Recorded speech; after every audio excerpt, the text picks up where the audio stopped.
기독교는 예수를 알아가는 종교입니다. 예수를 알고 예수를 체험하고 예수를 누려야 되는 종교인데 우리는 교회 가면은 예수를 지금 배우고 있지를 않습니다.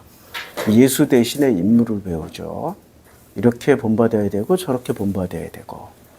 그리고 제가 어렸을 때 제일 많이 들었던 설교 내용은 예수 대신에 카네기, 그다음에 11조의 왕, 록펠러, 기도의 용사, 조지 뮬러, 이런 사람들 얘기를 예수보다 더 많이 들었어요. 그리고 그 나사로 이야기를 할 때 나사로에 대해서 초점을 맞췄지 예수에 초점을 안 맞췄어요. 아브라함 이야기를 들었을 때는 아브라함을 본받자 따라하자라고 들었지 그 아브라함이 왜 예수와 어떤 연관이 있는지를 들어본 적이 없어요. 물론 오래전 목사님들이라 실력이 부족했고 배움이 부족했다라고 생각을 해도 그러나 그거하고 무슨 상관이 있어요? 성경의 역사가 2000년이 넘었는데 성경의 역사 2000년 동안에 쌓여 있는 그리고 축적된 굉장히 많은 데이터들이 있는데 왜 목사님들은 그 2000년 동안 쌓여 있는 그 놀라운 자료들을 그 놀라운 것들을 왜 우리들에게 제대로 전달해 주지 않았을까? 궁금해가지고 신학대학을 갔죠. 신학대학 가서 신학을 배울 줄 알았는데 신학을 배우는 게 아니라 신학은 교회를 위해 헌신, 봉사, 충성하는 학문이다라고만 배웠어요. 교회를 벗어나면 안 된다. 교회 안에 있어야 된다. 오직 신학은 교회를 세우는 일에 전념해야 된다. 이런 신학대학교 교수님들 밑에서 공부를 하다 보니까 제가 갈증이 나겠죠. 저도 솔직히 말해서 신학이 뭔지 모르고 학문하러 들어간 사람이었는데. 그래서 결국에는 종교학도 공부하게 되고, 이것저것 공부하다 보니까 어쩌다가 법학도 하게 되고, 어쩌다가 경제학도 하게 되고, 어쩌다가 인문사회학 공부를 하게 됐죠. 공부를 두루두루 다 해보니까 신학은 학문이 아니다. 아니, 신학은 왜 학문이 아니냐면, 신학이잖아요. 신신자에다가 신을 공부하는 학문이란 말이에요.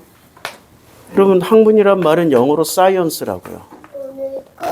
영어로 이게 이렇게 쓰는지 모르겠는데 science 해서 이렇게 쓰는데 science. 그러면 science라고 해야 되는 것을 헬라어로 에오스라고 그러죠. 그러니까 theology. 신학이라는 말을 신을 연구하는 학문이라 해서 theology예요. 근데 신을 어떻게 연구해요? 신을 그리고 기독교의 신은 다른 신과 달라요. 다른 종교의 신은 눈에 보여요. 눈에 보이고 있는 그대로 우리의 삶의 현실이 어쩌면 더 가까워요. 힌두교 보세요. 불교 보세요. 언제나 집안에 모시고 같이 예배드리고 희노애락을 같이 보냈어요. 우리 조상님들도 집안에 조상신들 다 모시고 살았단 말이에요. 우리 삶의 현장이 다 있었다고. 그런데 기독교에서 말하는 신은 눈에 보이지도 않아. 눈에 보이지도 않아. 귀로 들을 수도 없어. 어떤 식으로든지 우리와 삶의 동행을 하고 있다라는 것을 알아낼 길도 없어. 그런데 보이지도 않는 신, 들리지도 않는 신, 만질 수도 없는 신을 연구를 한다라는 거야. 그게 기독교 신학이 가지고 있는 어떤 내용물이란 말이에요. 가능할까요, 이게? 이게 정말로 가능한 신학은 어쩌면은 제가 성경을 공부해 보니까 신학이라고 하지 말고 인간학이라고 해야 돼요. 사람을 연구하는 사람에 대한 인간학. 그럼 이 인간학을 좀 더 좁히면 신학이라고 하지 말고 성경은 신을 가르쳐주는 학문이 아니라 성경은 누구를 가르쳐줘요? 나를 가르쳐주는 학문이야. 사람을 가르쳐주고 나를 가르쳐줘요. 그래서 하나님이 내 이웃을 내 몸처럼 사랑하라. 얘가 예수의 말씀이란 말이에요. 그럼 예수의 최고의 계명이 내 이웃을 내 몸처럼 사랑하라고 해야 돼요? 아니면 내 하나님을 진심으로 사랑하라. 진정으로 사랑하라고 먼저 말씀하셔야 돼요. 어떤 말씀부터 해야 돼요? 이스라엘 사람들은 주 너희 하나님을 사랑하라. 쉐마를 외웠어요. 쉐마. 신명기에 나오는 말씀. 주 너희 하나님을 사랑하라. 여호와시니 주 여호와를 사랑하라. 이걸 가르쳤어요. 그런데 예수는 여호와를 사랑하라. 여호와를 사랑하라. 할렐루야. 뭐 이런 노래 있잖아요. 그러니까 이거는 이스라엘의 개념에서 완전히 벗어난 거예요. 예수의 가르치심은 이 마태복음 7장 건너가면 마태복음 7장까지 5장, 6장, 7장까지는 산상수훈이라고 그러죠. 산상수훈이 끝나자마자 8장에서 이런 고백을 합니다. 7장 마지막 절에 이런 고백을 합니다. 7장에 보면 사람들이 놀래요. 예수께서 이 말씀을 마치심에 무리들이 그의 가르치심을 놀래요. 왜 놀랄까요? 바리새, 사두개, 서기관, 제사장들이 가르쳐준 것과 똑같으면 놀랄까요? 안 놀라죠? 다르니까 놀라는 거야. 달라. 근데 그 다른 것 중에 가장 다른 것은 뭐냐면 여호와를 사랑하라 할렐루야 이렇게 배웠던 유대 백성들에게 갑자기 여호와부터 사랑하지 말고 내 이웃을 내 몸처럼 사랑하라고 가르쳐 버렸으니까 안 놀라겠어요? 안 놀라겠어요? 지금 제가 예수처럼 말하는 거예요. 교회를 사랑해야 돼요? 아니면 나부터 사랑해야 돼요? 근데 교회는 지금 어떻게 가르쳐요? 교회부터 사랑하라. 교회를 사랑하고 교회를 위해서 충성하고 교회를 위해서 헌신하고 교회를 위해서 모든 것을 바치라고 가르치잖아. 심지어는 이단으로 갈수록 자기 자신을 사랑하고 자기 가족을 사랑하라고 가르쳐요. 오직 교단과 총회장님만 사랑하라고 가르쳐줘요. 내가 너무 오버한다. 지금 스트레스 받아서 그래요. 이단 생각하면 그러니까 이단은 누구의 그림자예요? 개신교의 그림자 아니야. 지금 한국교의 그림자 아니에요. 대한민국 기독교 이단은 어디서 튀어나왔어요? 아니 이 사람들이 하늘에서 튀어났어요? 불교에서 튀어났어요? 아니면 유교에서 튀어났어요? 기독교에서 만들어진 거예요? 태생이 모태가 기독교라고. 그러니까 걔들은 누구를 닮아 있어야 돼요? 부처를 닮아 있어야 돼요? 무슬림을 닮아 있어야 돼요? 힌두교를 닮아 있어야 돼요? 기독교를 닮아 있는 거죠. 기독교 시스템을 그대로 가져갔고 성경을 그대로 가져가서 기독교의 시스템 안에서 그들의 교리 시스템으로 성경을 읽고 연구한 것을 우리는 받아들이지 못하고 이단이라고 그랬잖아요. 그러면 이단은 교회가 지향하는 바를 좀 더 극렬하게 끌고 가는 집단이 이단이 된 거예요. 그러면 이단의 결과물을 보면은 지금 교회가 지향하는 바를 볼 수 있다고. 그리고 이 모든 이단의 공통 분모는 뭐야? 교주님은 신이시다. 교주님은 예수님이시다. 그런데 대한민국에 있는 다 그렇지는 않지만 일부 당회장님들은 누구의 포지션에 가고 싶어요? 신의 포지션, 예수의 포지션에 가서 그만큼 존경받고 인정받고 그리고 자기도 그런 능력을 행사하고 싶다고. 그게 그 사람들의 꿈이야. 그리고 그 교주님이 속해 있는 총회는 언제나 막강 권력과 힘과 조직력과 돈을 가지고 무슨 사업이든 해나갈 수 있어야 되는 거야. 지금 당회장님들의 소원, 꿈이 그런 거 아니에요? 지금 자기 교회가 막대한 조직, 큰 사람들이 모이고 조직과 사람들 파워를 가지고 자기가 하고 싶은 거 다 하고 싶잖아. 꼭 여기서 하고 싶은 거 다 하고 싶잖아를 꼭 범죄, 어둠의 길하고 연결시키지 마시고요. 선교하고 싶고 전도해서 더 큰 교회 만들고 싶고 지교회 계속 내고 싶고 총회 소속인데도 불구하고 총회 소속 교회가 아니라 요새는 교회가 그렇던데며 3.1교회, 어디다 개척을 하면 다 3.1교회. 또 어디서 개척하면 사랑교회. 제가 아프리카에 가가지고 3.1교회 3개. 짐바브웨에서도 보고.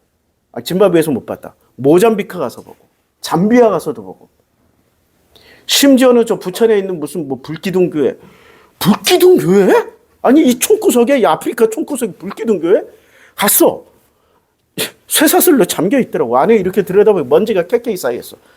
그래서 현지인들한테 물어봤지. 이 교회는 언제 열어? 저기 단기 선교팀 오면 싹 사람들 불러서 청소하고, 사람들 다 돈 주고 사가지고 와서 막 북작북작하고, 흥황하는 것처럼 보인다고. 그럼 평상시에 선교사님 어디 계셔? 저기 큰 도시에 가가지고 아주 제일 좋은 집에서 안전하게 살고 있대. 그게 선교 현실이에요. 그런 걸 보면서 뭘 깨닫냐? 당회장님들의 지향점은 이 사람들이 예수를 알고 예수를 믿고 예수를 통하여서 예수와 함께 살아가는 것을 원하는 게 아니라 자기의 이름, 자기의 교회. 그러니까 자기가 누가 된 거야? 교회가 됐어. 그러니까 자기 자신이 교회쯤 되는 것은 죄가 아니라고 생각하는 거야. 자기가 신의 이름쯤 되면 죄야. 예수쯤 되면 죄인데 교회라는 조직 안에 들어가서 교회 수준으로 자기를 싹 숨기면 그건 죄가 아니라고 생각하는 거예요. 오히려 그 교회라는 조직을 더욱더 크게 만들고 더욱더 흥황하게 만들고 더욱더 번성하게 만드는 것을 하나님께 영광 돌린다라고 생각을 해요. 그래서 교회 이꼴 당회장이야. 당회장 이꼴 교회가 됐잖아요, 지금. 그거 세탁하는 겁니다. 무슨 세탁이요? 범죄 세탁. 하나님 앞에 죄를 세탁하는 거예요.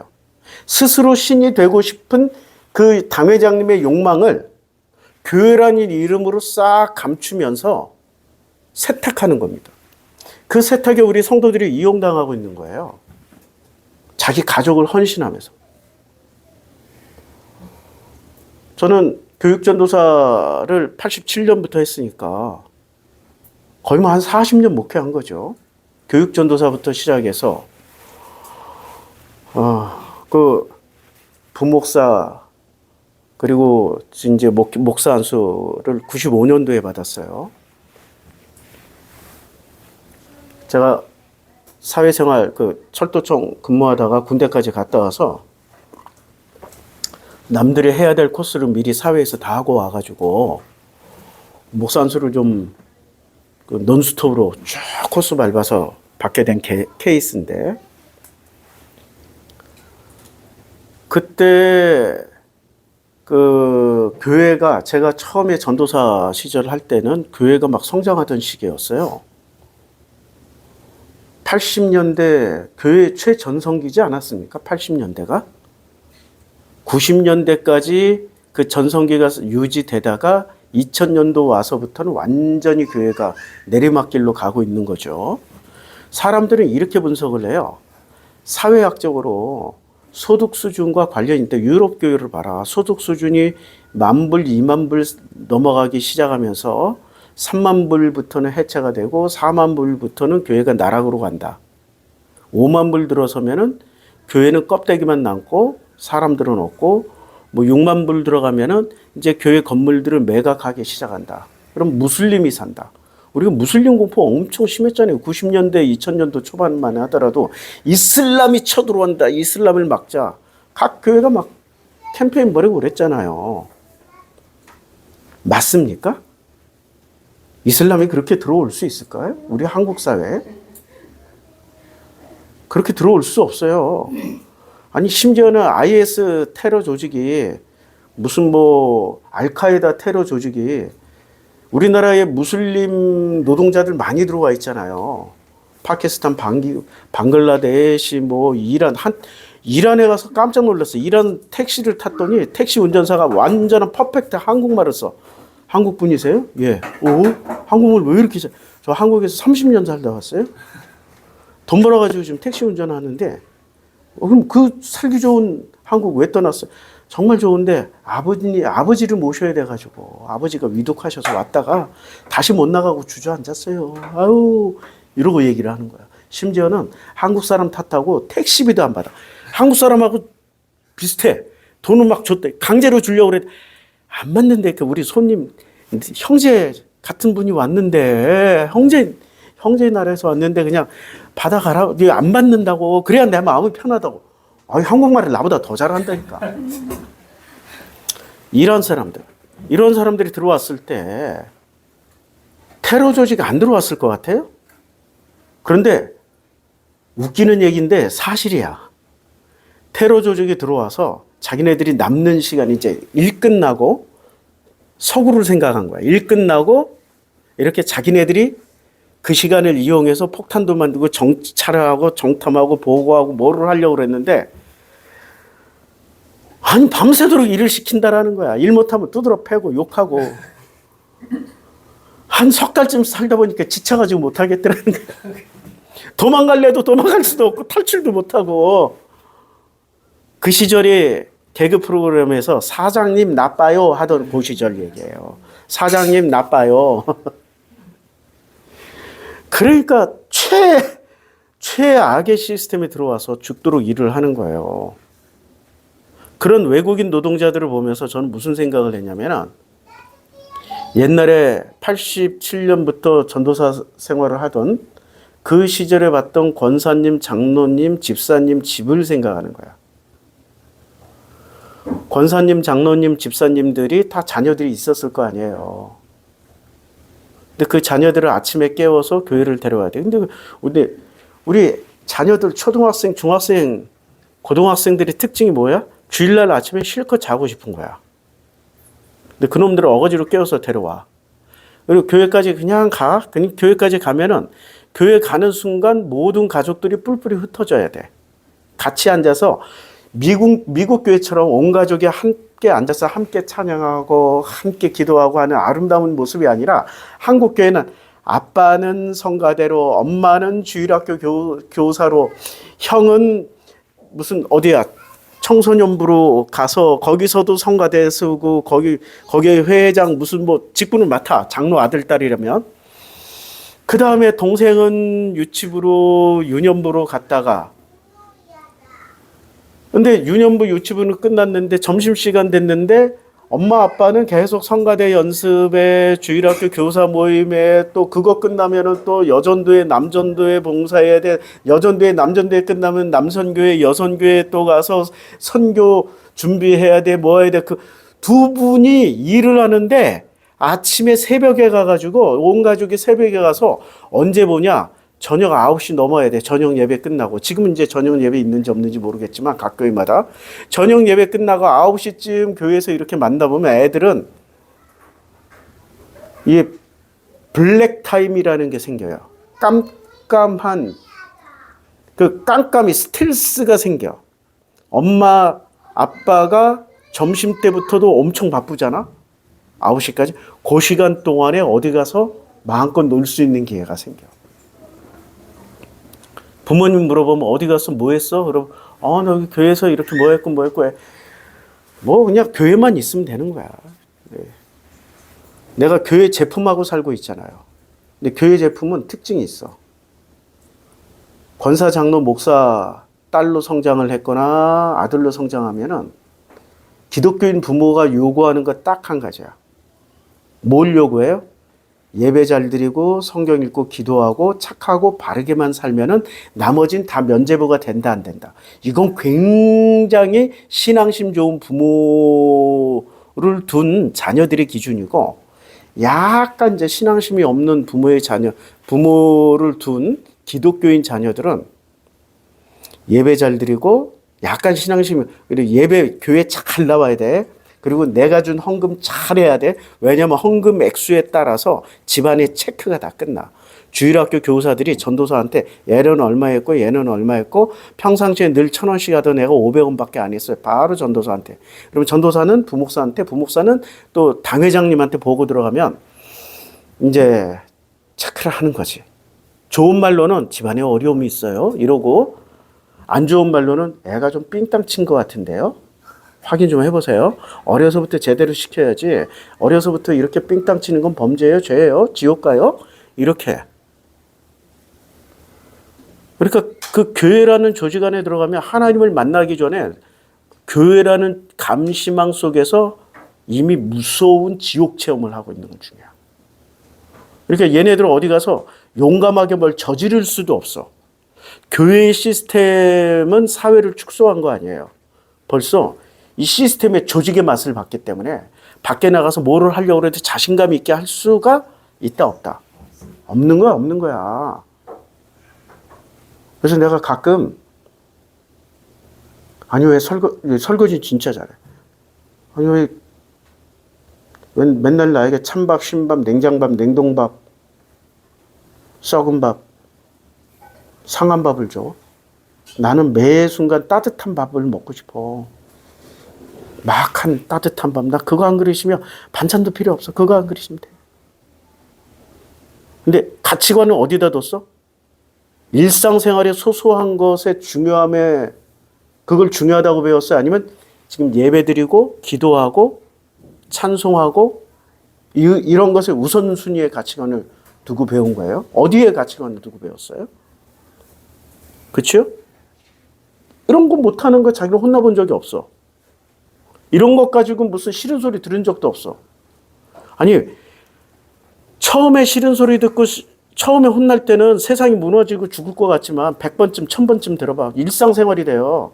아니, 또 저런데 지랄하네. 너나 잘하지. 한 1000번쯤 들으면 그거 나오고 10,000번쯤 들어. 알았어. 응. 지나가는 개소리로 들어요. 이렇게. 그리고 한 10만 번쯤 듣잖아. 니나 잘해.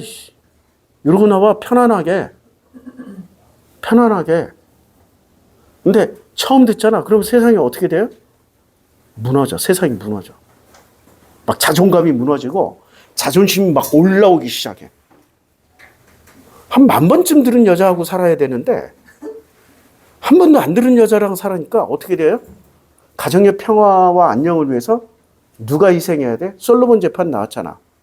진짜가 희생하는 거야. 진짜가 포기하고. 그러면 포기하고 희생하잖아요. 그걸 진짜로 또 여겨. 포기하고 희생하는 걸 모르고 나를 조금 사랑하나 보지 뭐. 뭐 이러고. 교회가 뭘 가르쳐 준 거예요? 교회가 형식만 가르쳐 준 거야. 예수를 가르쳐 준 게 아니라 예배 드리는 형식. 예배만 드리면 다 된다 이거야. 지금 기존의 기독교인들이 뭐라고 생각을 해요? 교회만 데리고 나오면 교회가 알아서 다 구원시켜주고 교회가 알아서 다 예수 만나게 해주고 교회가 알아서 다 해결해 준다고 믿고 교회를 데려오는 거 아니에요. 그치요? 교회가 다 해결해 주니까 교회만 데려오면 돼. 내 역할은 교회 데려오는 데까지만 하면 되는 거야. 지금 기존의 기독교인들이 그렇게 배웠잖아요. 그게 굉장히 무서운 논리입니다. 난 교회 가서 예배만 드렸어. 예배 드리기까지 했어. 나는 부족함이 없고 나는 결함이 없는 사람이야. 나는 완벽한 제품이라고 이렇게 굳건하게 믿어버려요. 와, 그게 얼마나 무서운 일이 벌어지는지 살아보시면 알아. 살아보시면. 대화라는 게 정말 힘들어. 왜냐하면 뇌구조가 달라요. 뇌구조. 그렇게 배운 사람들의 뇌구조하고 그렇게 배우지 못한 사람들의 뇌구조는 너무나도 다른 거야. 그래서 크리스찬하고 넌 크리스찬의 대화는 불가능해, 사실은. 기독교인들은 점점 더 외롭고 고립된 섬으로 전락을 내버려요. 누구랑 대화하고 누구랑 소통할 수 있는 상태가 안 돼.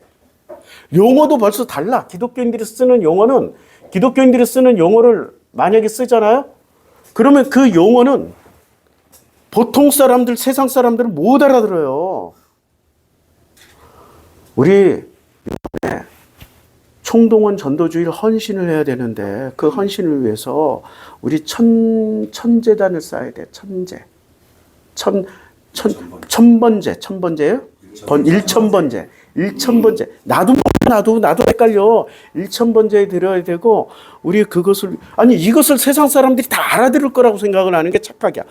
지금 나도 무슨 말인지 어려워. 지금도 두날개인지 양날개인지 나도 헷갈려 지금. 교회에서 교회 광풍이 불어가지고 했던 전도 시스템, 양날개 시스템인가, 두날개 시스템인가, 그것도 헷갈려. 기독교 용어는요, 서양에서 들어온 종교이기 때문에 용어 자체가 굉장히 다릅니다.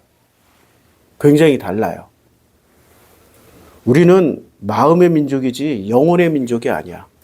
근데 기독교인들은 우리 영이 살아서 우리 영이 잘 돼야지, 우리 영혼이 아름다워야지, 우리 영혼이 구원을 받아야지. 이러면 우리 한국 사람들은 지금 무슨 소리 하는지 이렇게 무슨 소리 하지? 못 알아들어요. 한국 사람들은 죽어서 천국 가는 개념 없어요. 이 땅에서 잘 먹고 잘 살면 되는 거야. 그게 본래 우리 동양인들의 사고구조야. 한국인들, 일본인들, 중국인들 굉장히 현실적이에요.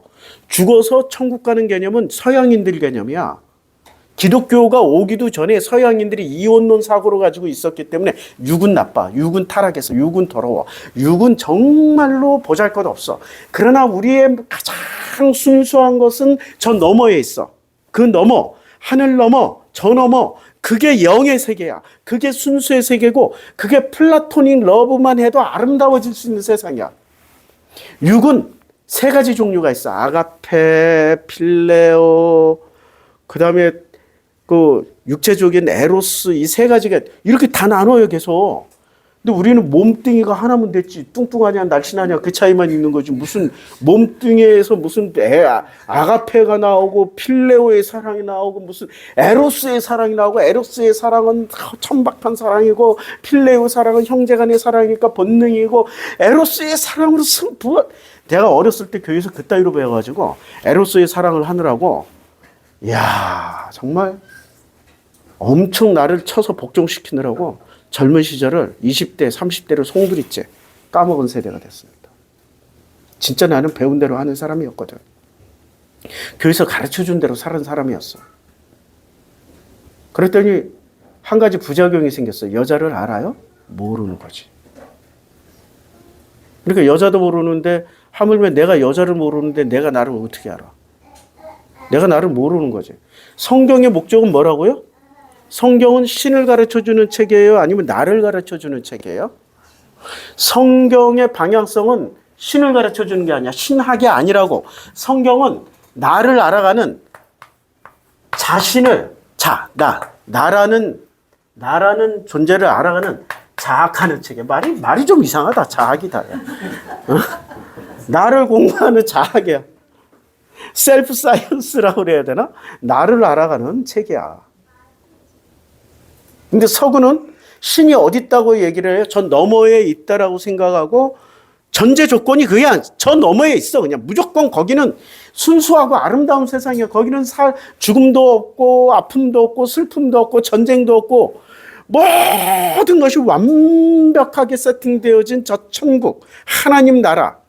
이 하나님 나라를 다스리는 왕이 하나님이야. 이렇게 가르쳐줬어.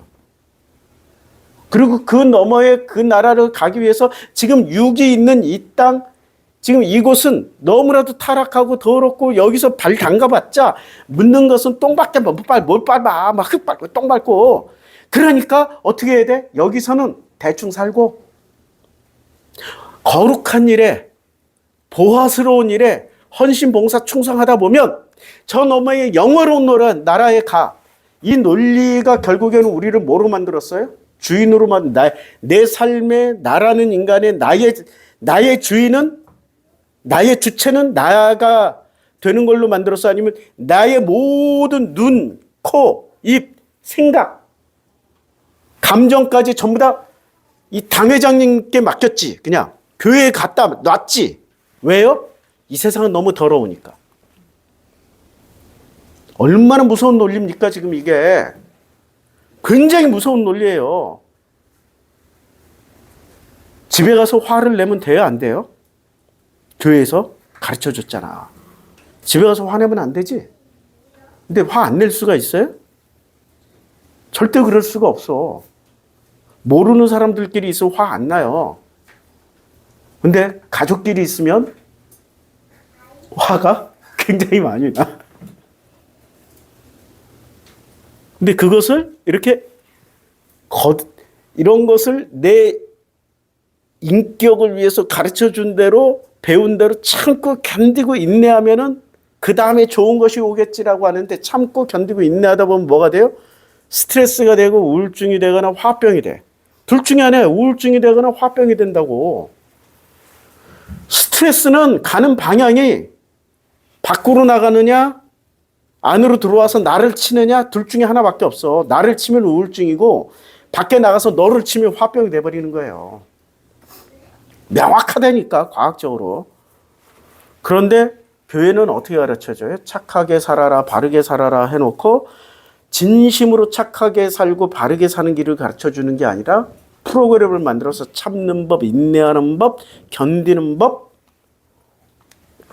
그리고 사기치는 법을 가르쳐줘. 화는 나 죽겠는데 우리 최 여사님 결혼 초기에 저 욕을 가르쳐 줬거든. 근데 욕 배우는데 3년 걸렸어. 욕을 안 배우려고 그러시더라고. 너무 거룩한 입이라. 거룩한 데서, 거룩한 부모 밑에서 거룩하게 잘 성장하셔가지고 내가 욕을 가르쳐 줬어. 욕 좀 해. 아니, 마음에 쌓아놓은 것을 쌓지만 말고 좀 풀고 살라고 좀. 그게 쌓였다 한꺼번에 폭발하면 더 무서워. 원자 폭탄 된다니까. 그냥 소형 폭탄으로 자꾸 터트려 좀. 소형 폭탄으로. 와, 3년 만에 드디어 입이 열린 게 아니라 주둥아리가 열렸어요. 3년 만에 열렸는데 한 4년째, 5년째 듣다 보니까 내가 못 듣겠는가. 그만하시라고. 이제 제발 좀 그만하시라고. 제발 좀. 이제 사람 되셨으니까. 드디어 사람 되셨으니까. 제발 좀. 이제 못 견디겠어. 제발 좀. 그래서 지금 살고 있는 거지. 만약에 지금 10년째 쌓아놓고 계속 이렇게 웃고만 있어. 무서워서 어떻게 살겠습니까? 사람은 모르는 인간하고 싸우는 게 아니라 사람은 있잖아요. 가장 가까운 이웃인 내 가족부터 하고 싸웁니다. 그런데 내 가족하고 먼저 싸워요? 사실은 내가 나하고 먼저 싸워요? 내가 자식을 키우면서 가만히 보면 자식을 키우고 있어요? 내가 나를 키우고 있어요? 내가 나를 키워야 돼. 내 자식을 키우려면 내가 먼저 나를 키워놔야 내 자식을 키워. 내가 크지 않고서는 내 자식을 키울 수가 없어. 그거 참 신기한 일이에요. 그러니까 이 세상의 모든 기본 법칙이나 원리는 너를 가르치는 게 아니라 너에게 뭐라고 얘기할 게 아니라 제일 먼저 나부터 시작하는 거야. 그러니까 예수가 내 이웃을 내 몸처럼 사랑하라고 말씀하시는 거예요. 그게 제일 중요한 거야. 예수가 뭐라고 그랬어요? 내 이웃을 내 몸처럼. 내 몸처럼. 그게 예수의 대전제였습니다. 예수가 이렇게 말씀을 하실 때 제가 지금 말씀드렸던 그 기독교인, 교회 중심으로 살았던 이 기독교인들처럼 예수님 당시의 유대인들은 어디를 중심으로 해서 살았어요? 성전을 중심으로 해서 살았죠. 성전. 따라합시다. 성전. 지금 한국교회는 성전이라고 불러요? 교회라고 불러요? 교회라고 불러요? 성전이라고 불러요? 성전이라고 그러잖아. 아니 옛날에는 교회 이름도 많이 변천해왔다는 거 혹시 아세요? 80년대까지만 해도 교회를 뭐라고 불렀어요? 교회 예배당. 예배당 혹은 교회당. 뭐를 붙였어요? 당자를 붙였어. 당.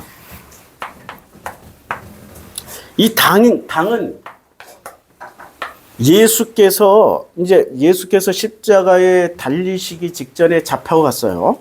그래서 그 잡혀가신 예수를 보려고 베드로하고 마가하고 몇몇 제자들이 예수의 뒤를 따라갔어요. 그래서 마당에서 불을 쬐고 있었는데 거기에 하인들이 거기에 모인 사람들이 베드로를 알아보는 거야. 그리고 뭐라고 그래요? 너 혹시 예수 따라다니던 그 아니냐? 했을 때 아니라고 그랬지. 3번이나 부인했잖아. 3번 부인할 때 뭐라고 그랬냐면 야, 너 갈릴리 출신이잖아. 갈릴리 출신이면은 예수 당이야. 갈릴리 당이야, 당. 그럼 요때 당이라는 게 무슨 뜻이에요? 예수 따라다니던 교인이란 뜻이고 이게 교회란 뜻이야. 그래서 예배당, 교회당 이렇게 불렀다고. 근데 예배당이 높아요? 교회라는 말이 높아 보여요? 당보다는 교회가 높아. 당은 뭐가 좀 낮아 보이잖아. 당. 당이라고 많이 쓰는 있잖아요. 금은당. 금은빵, 금은당. 무슨 당이라고 그러잖아. 그치요? 그 다음에 옛날에 짜장면집 이름 뭐라고 불렀어요? 무슨 각, 무슨 무슨 당 그랬잖아. 그 정도 수준으로 불렀던 거야. 교회당, 예배당이라면. 그치요? 그런데 교회로 격상을 시켰어요. 요게 90년대쯤 들어오면서 교회를 격상시키면서 80년대까지 교회 세워놨더니 큰 교회 건축만 해놓으면 사람들이 막 물밀듯이 들어왔어. 80년대까지. 왜요? 농촌 인구가 80년대까지만 해도 농촌 인구가 훨씬 많았어요. 70년대까지는 압도적으로 많았고 80년대까지만 해도 그래도 농촌 인구가 많았어요. 그런데 서울에 있는 어떤 목사가 대형 교회를 하나 지었어. 여의도 허허벌판에. 허허벌판에다 그때 당시에 상상도 할 수 없는 엄청나게 큰 교회당을 지어놨어. 그런데 그때 무작정 상경하고 농촌에서 먹고 살 길이 없어서 농촌에 존재하던 크리스찬들이, 기독교인들이 무조건 서울로 올라와야만 했어요. 그럼 무조건 서울로 올라오면은 그때는 교통시설, 기차, 버스, 택시 이런 게 다 불편하던 시절이었어. 고향에 한번 갔다 오고, 가까운 천안에 한번 갔다 오려고 해도 하루를 잡아야 돼. 게다가 저 호남, 거기까지 갔다 오려면 몇 박 며칠 잡아야 돼. 차 타고 하루 내려갔다가 차 타고 하루 올라와야 되고, 집에서 하루는 머물러야 되잖아. 그러니까 최소한 3박 4일은 잡아야 돼. 그러다 보니까 교회를 고향 교회로 출석할 수 있겠어요? 못하는 거죠. 그럼 교회도 옮겨야 돼. 서울에 있는 교회로. 근데 서울에 어렵쇼? 빈집이 있네? 빈집으로 들어가는 거야. 7개씩 쫓겨났어.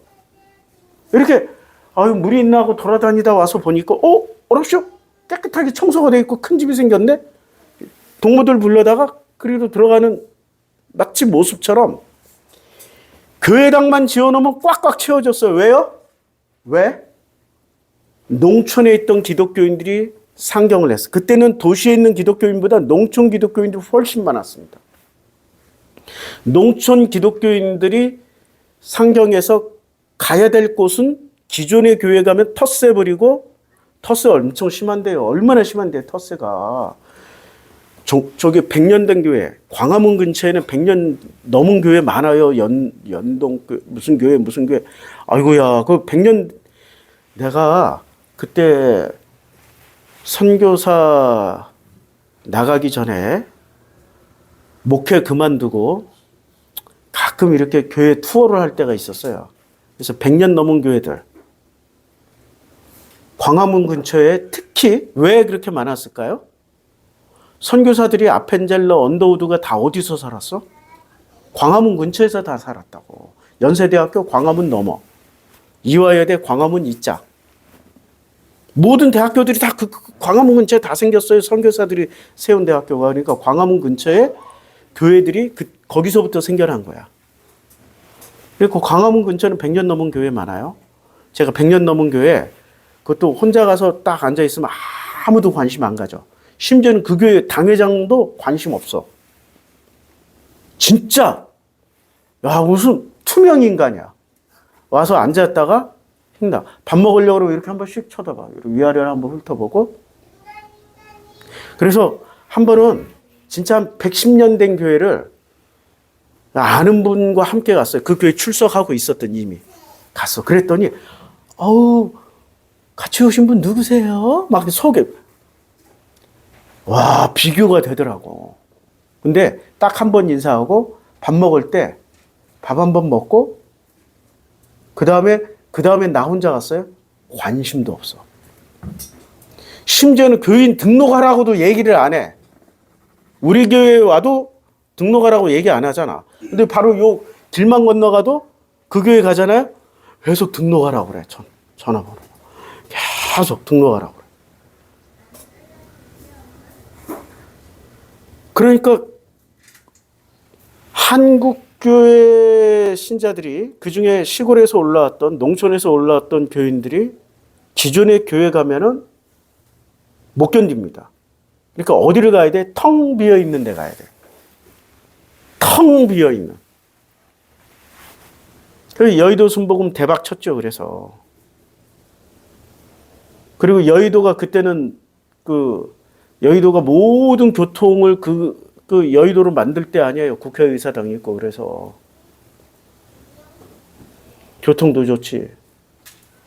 그러니까 농촌에서 올라온 교인들로 세워진 교회들이 지금 우리가 말하고 있는 이른바 그 전 세계 빅10 교회들, 여의도 순복음, 광림교회, 무슨 뭐 이런 교회들 있잖아요. 다 농촌에서 올라온. 그러면 같은 농촌이라도 경상도에서 올라온 사람들은 기독교인 퍼센테이지가 얼마나 되겠어요? 지금도 5%도 안 되는데. 근데 호남 사람들은 아직도 40%야. 대부분이 어디서 올라온 교인들이에요? 호남에서 올라온 교인들. 그러면 그 교인들이 호남에서 올라오는데, 그럼 수도권은 투표하면은 언제나 수도권은 누가 이겼어요? 수도권 투표하면 그때 민주당이 압승을 했어. 야당이 언제나 수도권에서는, 서울 수도권에서는. 왜요? 엄청난 숫자의 호남인들이 올라왔거든. 그들의 정치 성향 때문에 이 보수당이 이길 수가 없었어요. 그러니까 보수당의 장기 전략은 뭐야? 교회 안에 있는 호남인들만 바꾸면 돼. 그러면은 수도권에 올라와 있는 호남 사람들, 기독교인들이 40%라고요. 전에도 40%고 지금도 40%야. 서울에 올라왔어도.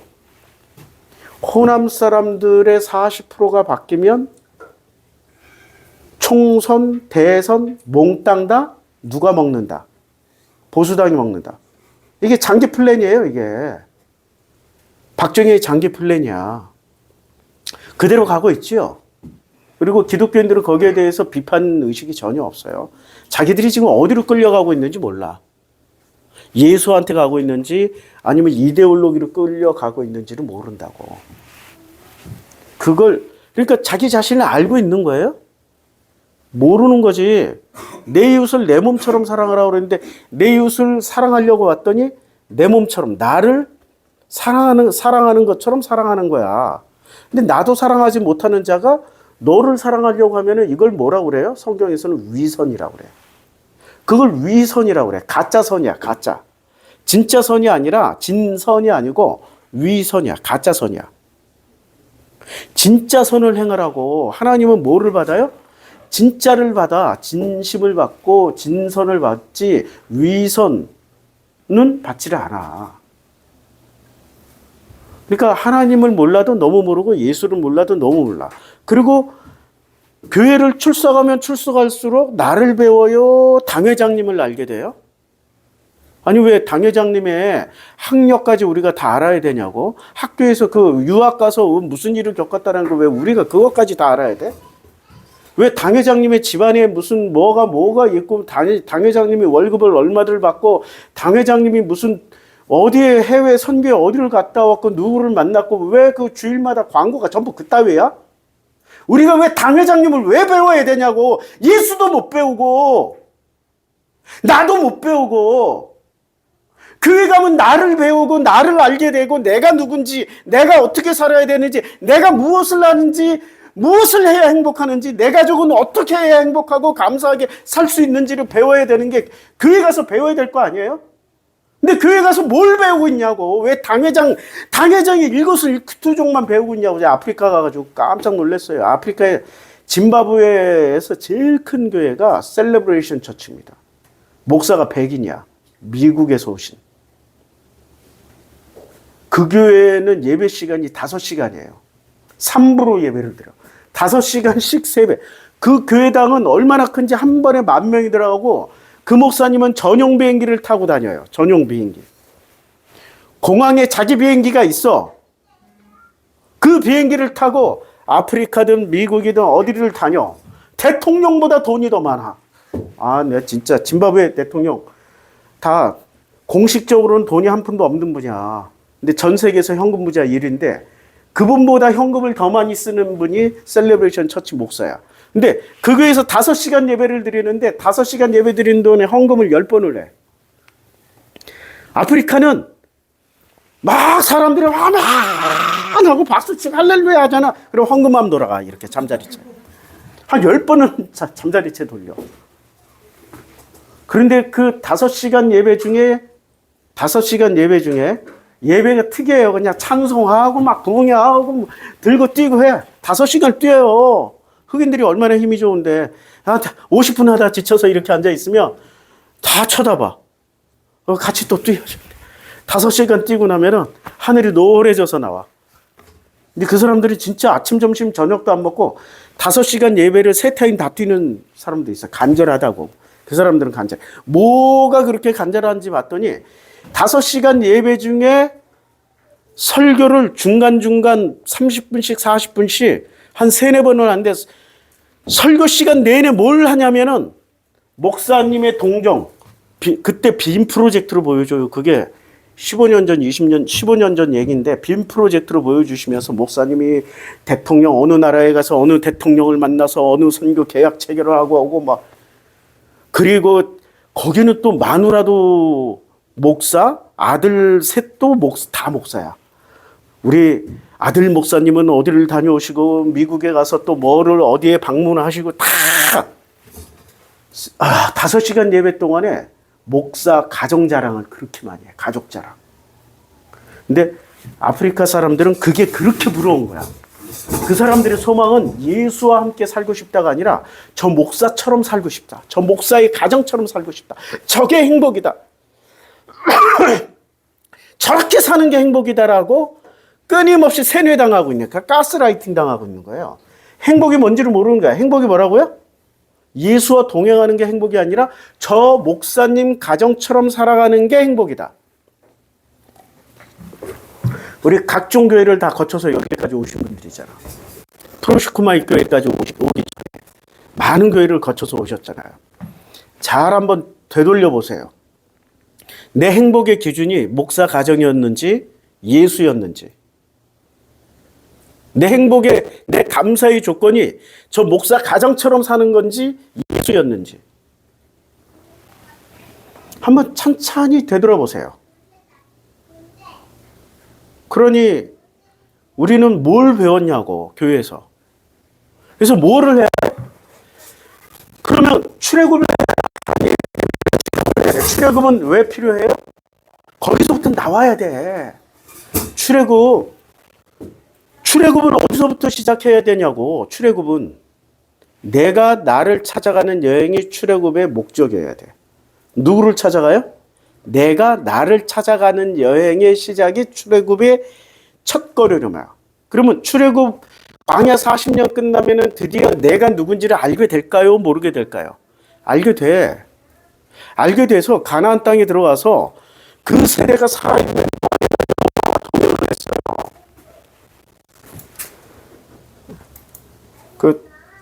여기 보면 사사기에 보면 사사기 2장의 여호수아와 그 세대가 다 110세의 죽음에 여호와의 종 눈의 아들 여호수아가 110세의 죽음에 무리가 그 이름이 경내 에브라임 산지 가스산 북쪽 딥나테레스에 장사했고 그 세대의 사람들은 다 그 조상에게 돌아갔고 다 조상에게 돌아갔어요. 이때까지는 이 사람들은 자기 자신이 누군지를 알고 있었어요. 그 후대들이 문제야. 그 후에 일어난 다른 세대는 여호와를 알지 못하며 여호와께서 이스라엘을 위하여 행하신 일도 알지 못하더라. 뭐를 몰랐어? 여호와를 모르는 거야. 지금 한국 교회가 딱 이와 마찬가지야. 이와 마찬가지. 60년대 이후에 일어난 대한민국의 다른 세대는 예수도 알지 못하며 예수께서 대한민국을 위하여 행하신 일도 알지 못하였더라. 대한민국을 위해서 행하신 일이 뭐라고만 생각해요? 6.25 때 이기게 해주신 거. 그거 하나 붙잡고 살잖아. 그리고 일제시대 때 일본을 통화해서 우리나라가 엄청나게 부흥 발전한 거. 그렇게 배우잖아. 교회에서 그렇게 리박스쿨이 그거 가르치는 데 아니에요. 그게 교회라는 모판을 통해서 교회를 통해서 쫙 퍼져나간 데 아닙니까? 잘못 배우는 거야. 모든 게 다 가짜야. 가짜고 가스라이팅이고. 그럼 우리는 그것을 누가 구분해낼 줄 알아요? 그 가스라이팅과 가짜를 누가 구분을 해내요? 내가 누군지를 아는 사람만이 그 덫에서 빠져나오고 구분해서 아닌 건 아니고 긴 건 기다. 이해할 건 이해하고 아니할 건 아니하고 나오는 거예요. 자, 여기서 보면 오늘 제목이 디아스포라예요. 디아스포라. 지난번에 흩어진 자의 행로였단 말이에요. 한 2번 흩어진 자의 행로로 한 2번 설교를 했다고요. 근데 똑같이 3번째 제목을 잡으려니까 디아스포라가 뭐예요? 뜻이 흩어진 자들이야, 그냥. 흩어진 자. 그런데 누가 흩어져요? 첫 번째 디아스포라의 첫 번째는 애굽에서, 디아스포라의 첫 번째는 애굽, 이집트에서 모세 따라 나온 자들. 그러면 이집트 입장에서는 이집트 밖으로 나갔으니까 이집트인들이 나간 거잖아. 이집트 사람들이 나갔어요? 아니면 이집트 아닌 사람들이 나갔어요? 이집트 백성들이 나간 거예요. 400년을 그 땅에서 이스라엘이 살았으니까 이집트 백성 맞지. 맞죠? 그러니까 이집트 백성들이 나가. 이게 흩어진 자들이야. 제일 첫 번째. 그러니까 흩어진 자 디아스포라의 원형은 출애굽입니다. 출애굽. 그래서 바벨론 포로로 끌려갈 때도 출애굽한 거야. 그리고 바벨론 포로에서 다시 귀환할 때도 출애굽한 거야. 그러니까 출애굽은 원형입니다. 근데 출애굽을 하는 목적이 뭐야? 목적이? 아니, 우리 너 자신을 알라야. 뭐라고요? 누가 하신 말씀이에요? 예수가 하신 말씀이에요? 소크라테스가 하신 말씀이에요? 소크라테스야. 그럼 소크라테스는 예수도 몰랐는데 어떻게 이런 말을 했을까? 그럼 예수가 하시는 말씀은, 자, 예수가 하신 말씀의 궁극적인 지향점은 하나님이에요? 나예요? 내가 없는데 어떻게 하나님이 존재할 수 있어? 이건 철학의 아주 중요한 명제야. 내가 없이 존재할 수 있는 신이 있어요? 없어. 내가 있어야 신도 존재해. 나 없으면 신도 없는 거야. 목사님, 그런 거는 너무 객관적이지 않은 건데, 주관적인 건데, 아니, 철학의 중요한 논쟁이야. 온 우주에 하나님이 존재한들 내가 없는데 그 하나님을 내가 어떻게 인식을 하고 어떻게 내가 알아볼 수 있겠어요? 그렇죠? 나 없는 신은 없어. 나 있어야 신이 있어. 이것을 또 멍청한 인간들은 우리는 그래서 모두 다 신이다? 요따위 소리 하고 있어요. 우리가 어떻게 창조주냐고. 우린 창조주 아니에요. 우린 피조물이에요.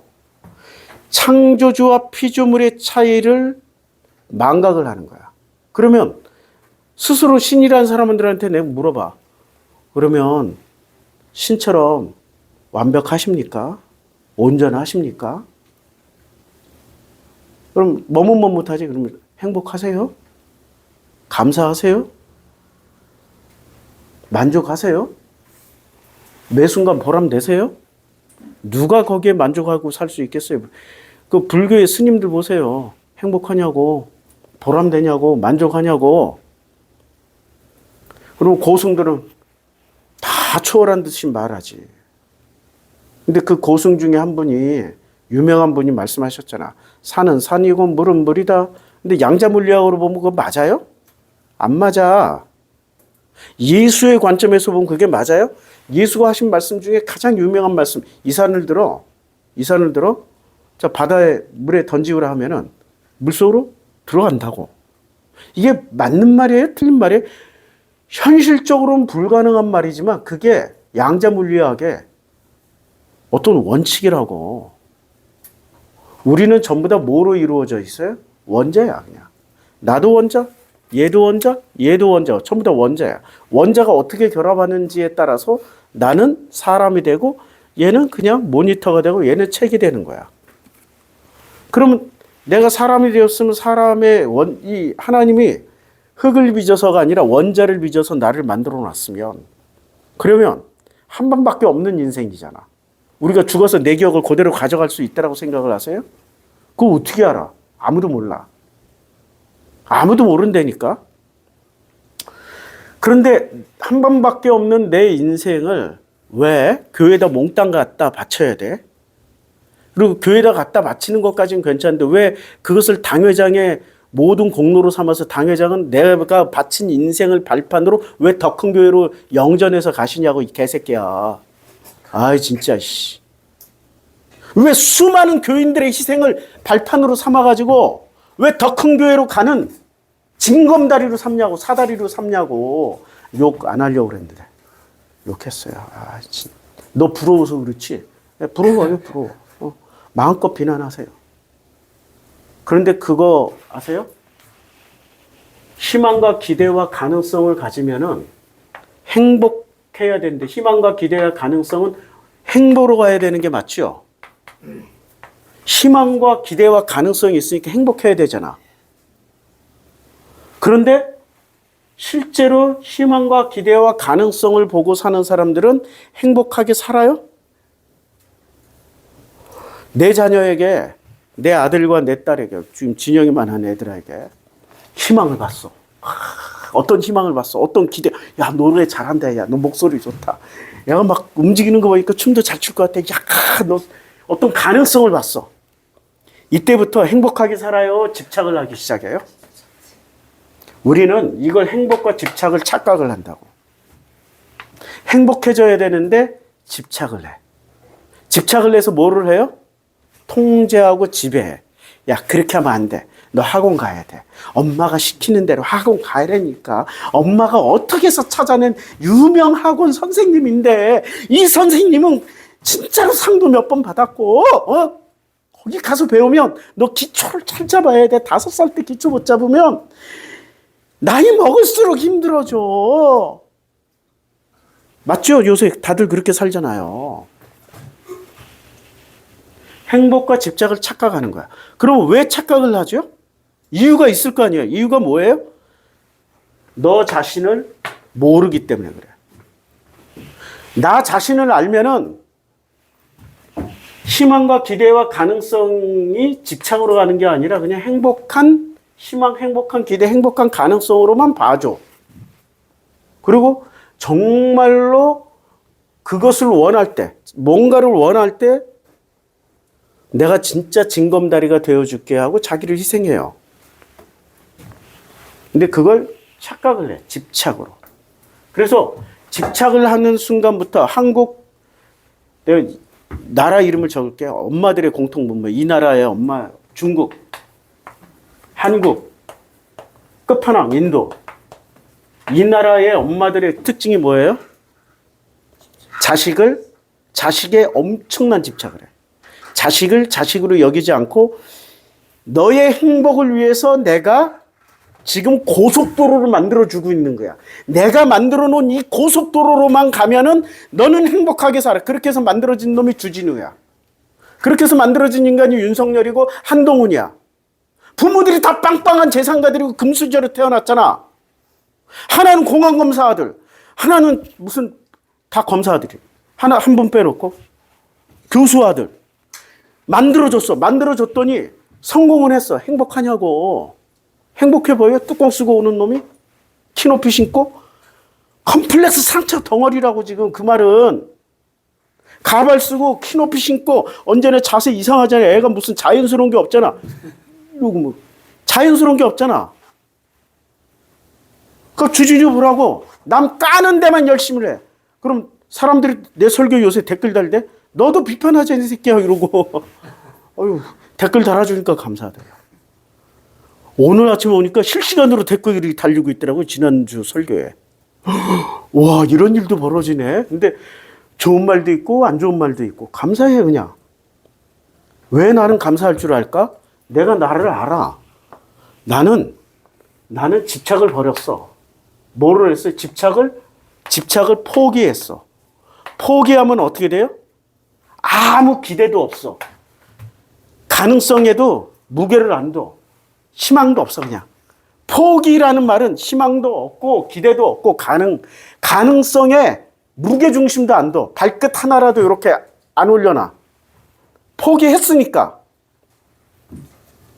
주식을 포기한 사람은 참 편안하게 살아가요. 근데 이게 오르기 시작하면 막 기대감이 생기지. 오를 때 더 불안해. 올라갔다 이렇게 올라갔다 이만큼 떨어지고 이만큼 내가 손실 본 것 같아. 저기서 파락 조금이라도 이렇게 오르면 팍 팔아버려. 근데 요만큼 올랐던 놈이 조금 오르는 게 아니라 훨씬 더 많이 올라가 버려. 아이고 손가락 아파요. 훨씬 더 많이 올라가. 그러면은 땅을 치면서 왜? 뭐를 몰라요? 주식을 모르는 게 누구를 몰라? 나 자신을 모르는 거야. 내 그릇 사이즈를 모르고 있는 거야. 어디서 만족할지를 모르는 거야. 내 그릇 사이즈를 모르고. 내 그릇 사이즈는 그냥 1% 뛰기, 0.1% 뛰기. 아니, 자기 자신을 정확하게 아는 사람은 그걸로 만족하고 행복해. 감사하다니까. 근데 자기 자신을 모르기 때문에 그 어디에도 만족, 감사, 기쁨, 행복이 존재하지가 않아. 그럼 이 세상의 모든 흩어지는 자, 출애굽, 디아스포라의 목적은 뭐예요? 나 자신을 알게 하시는 하나님의 의도된 계획하심이야. 이걸 알아야 이제 창세기 8장 가고 9장 가면은 흩어지는 자들이 생겨나요. 누가요? 노아의 방주에서 나왔잖아. 그럼 어디로 가야 돼? 끝까지 모여서 살아요? 아니면 다 흩어져요? 그것도 지금 출애굽 모델이라고. 디아스포라야.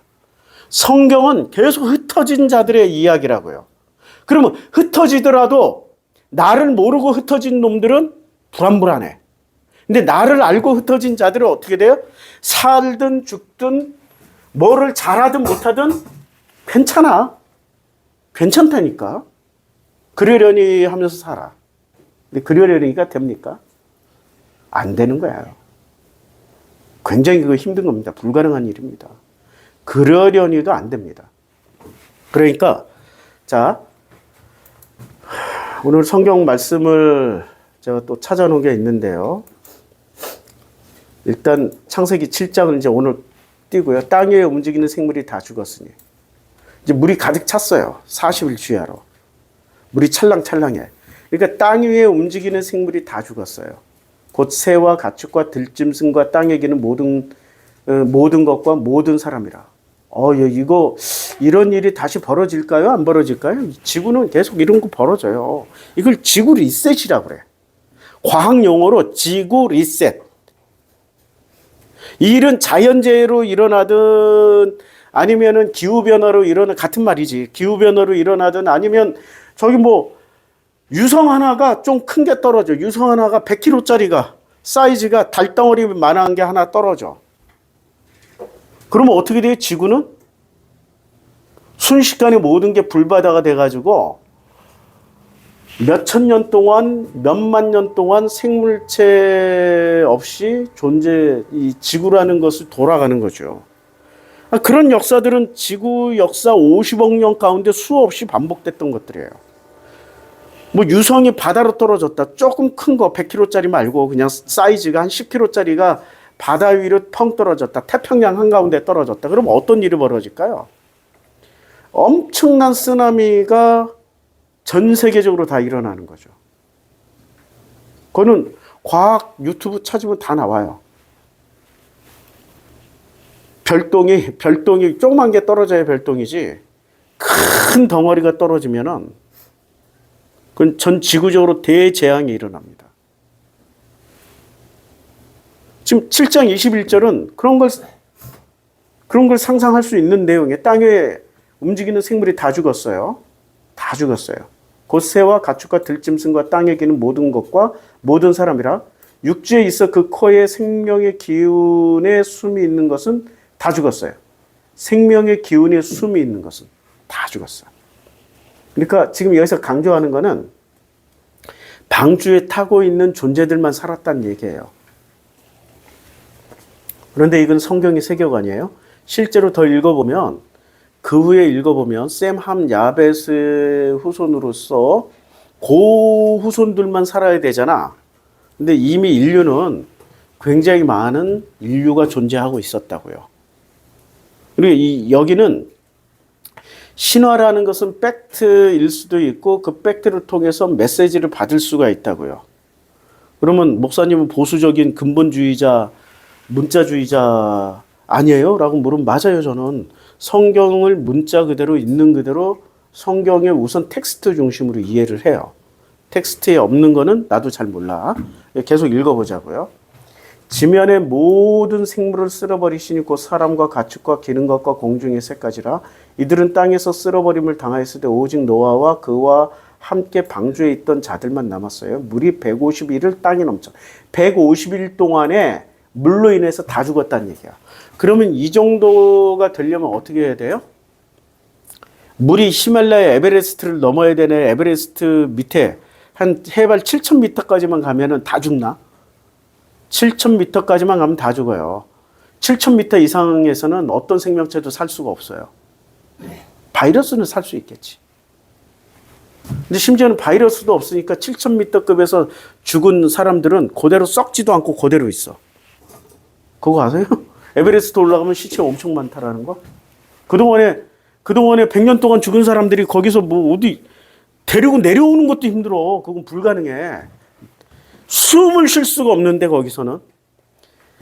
여기서는 숨을 이렇게 쉬니까 잘 모르지만 해발 5,000m만 올라가 봐요. 벌써 숨을 못 쉬고 머리 아프고 가만히 있어도 이렇게 돼. 산소가 부족해가지고 100m 뛴 후에 우리 100m 전력 질주한 후에 우리가 어떻게 돼요?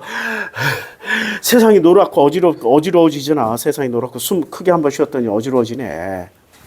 그런 상태라고. 7,000m에서는 이 정도도 아니야. 곧 숨 넘어. 산소가 안 들어. 보통 사람들이 이렇게 된다고. 그러니까 물이 전 지구를 다 덮쳤을지라도 8,000m까지는 굳이 안 가도 돼. 그러면 웬만한 건 다 죽었다고 치는 거죠. 그러면 이것이 홍수로만 이렇게 되냐? 그럼 또 문제가 생겨. 홍수로만 이렇게 되면 그 물 처리를 어떻게 해야 돼? 그러니까 2012년이라는 영화를 보시면 돼요. 쓰나미가 어디까지 덮쳐요? 네팔 히말라야까지 가잖아. 뭐 상상하기 나름이야. 여러 가지의 과학적인 증거들. 근데 중요한 이제 8장부터예요. 하나님과 노아와 그와 함께 방주에 있는 모든 들짐승과 가축을 지어가사 하나님이 바람을 땅 위에 불게 하시며 물이 줄어들었고, 요 장면 하나님이 어떻게 해요? 바람, 요때 바람이 8장 1절의 바람을 한번 봅시다. 창세기 8장 1절의 바람. 제가 좋아하는 바람이 불어오는 것, 이런 거 노래 참 좋아하는데, 자, 바람. 요때 요 바람이 뭐죠? 히브리어로 바람이 루아흐죠. 루아흐를 뭐로 번역을 해요? 성령으로 번역하죠. 성령. 그런데 이 바람이 최초로 쓰여진 데가 어디예요? 창세기 1장 2절입니다. 1장 2절을 다 그대로 같은 단어예요. 땅이 혼돈하고 공허함이 흑암이 깊음 위에 있고 하나님의 영은 수면에 운행하시니라. 이 루아를 하나님의 신, 하나님의 영이라고 번역을 했어요. 그럼 뭐야? 같은 장면 아니야? 한번 잘 생각해 보라고. 8장 1절을 창세기 1장 2절과 하나님이 노아와 그와 함께 방주에 있는 들짐승과 가축을 위하여, 여기서부터 하나님이 그 창세기 1장 2절처럼 번역하면은 하나님의 영을 땅 위에 불게 하심에. 비가 지금 120일 동안 내릴 때 상태가 어떻게 해서 햇빛이 찬란하고 아름답게 해서 시커멓겠어요. 다시. 땅이 혼돈하고 공허하죠. 지금 땅이 어떤 상태예요? 뒤죽박죽 됐잖아. 물로 인해서 혼돈하고 공허하며 땅이 어떻게 됐어? 물속에 깊이 빠져서 온갖 흙탕물과 쓰레기와 산자와 죽은 자들 모든 죽어 있는 것들 막 이런 온갖 것들이 뒤죽박죽 섞여가지고 흑암이 깊은 곳에 있고, 그때 하나님의 루아흐는 수면에 운행하셔요. 상상이 되죠? 그럼 다시 8장 1절.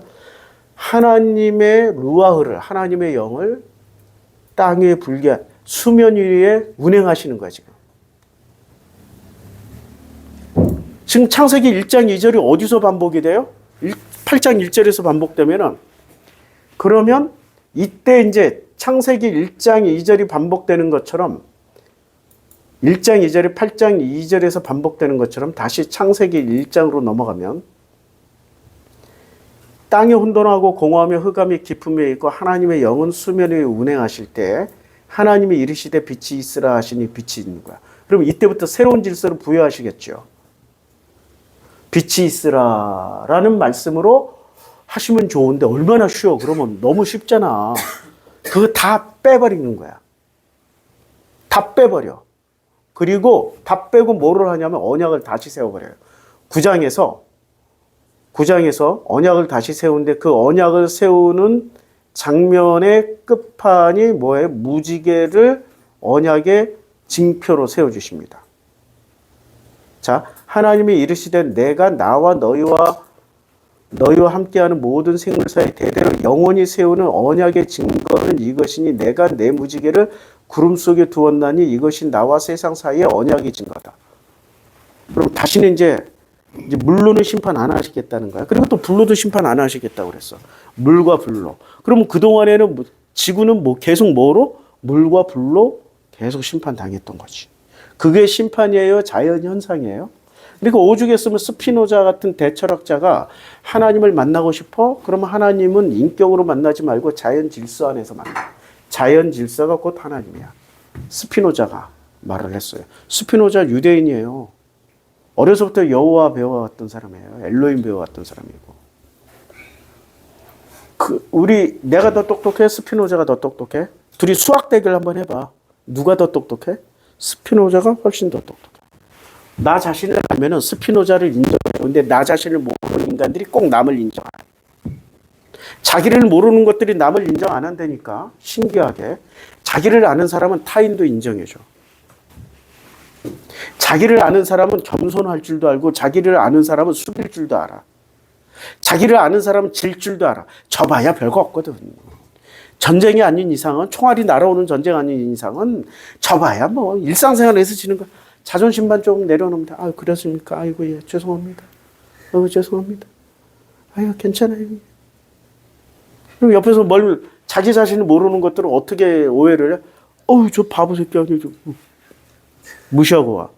무시하는 놈은 자기 자신을 아는 거야, 모르는 거야? 모르는 거야. 자기 자신을 아는 사람은 이렇게 숙이는 사람 딱 보고, 이 사람이 공부를 얼마나 했다, 권력을 가졌다는 같이 다 필요 없어. 저 사람이 자기 자신을 아는구나. 바로 같이, 예. 자기 자신을 알아야 되는 거예요. 나도 모르는데 어떻게 너를 알 수 있어? 자식을 어떻게 키워? 자식 키우다가 알 거, 맞아. 그래서 자식을 주는 거예요. 근데 자식에게 붙여진 별명이 있잖아. 철천지 원수, 평생의 원수. 아유, 내가 죽어야 네가 깨닫지. 이런 말들. 내가 죽어봐야지 네가 내가 고마운 줄 알지. 고맙기는 뭘. 너 자신도 모르는데 자식이 어떻게, 응? 나도 모르는 상태에서 너를 키우는데 애가 어떻게 너가 너를 아냐고. 내가 알고 너를 키우면, 내가 나를 알고 너를 키우면 얘도 귀신같이 자기 자신을 빨리 알아. 근데 나도 모르는 채 자식을 키워봐. 얘가 맨날 그냥 헷갈려가지고 자기 자신도 모르는데 맨날 헷갈리니까 맨날 친구 집에서 나 친구 갖다 줘! 이러면 자고 들어갈 거야. 어렸을 때 있는데 조금만 크면 이제 중독이 시작돼. 게임 중독, 술 중독. 요새는 대한민국이 마약 컨트리 됐잖아요. 마약 중독. 빨리 밝혀져야 돼, 지금. 당신들이 어디에 충성, 헌신, 봉사했는지를 빨리 밝혀줘야 돼. 당신들이 그렇게 부르짖고 교회 안에서 가르쳤던 그놈들이 마약 본 몸체라는 걸 빨리 알게 되면 그래도 못 깨달아. 그래도 깨달을 수가 없어. 목사님 어떻게, 나 요번에 이란 이스라엘 전쟁 다 예언했잖아. 그대로 되잖아. 그대로 가고 있어요. 그대로. 내가 뭐라고 얘기했어? 내년에 남북이 경제협력한다. 가는지 안 가는지 보세요. 목사님이 어떻게, 내가 나를 아니까. 내가 나를 안다라는 것은 내가 가지고 있는 이데올로기, 선입관, 고정관념 없다는 얘기야. 목사님 맨날 그냥 윤석열 까면서, 김건희 까면서, 주진우도 오늘 깠잖아. 새로운 리스트 하나 올라왔잖아. 맨날 까잖아. 그럼 뭐 목사님 이데올로기 없어. 나는 그냥 이 세상을 현실적으로 얘기해 주는 거야. 덜 나쁜 놈이 있고 더 나쁜 놈이 있어.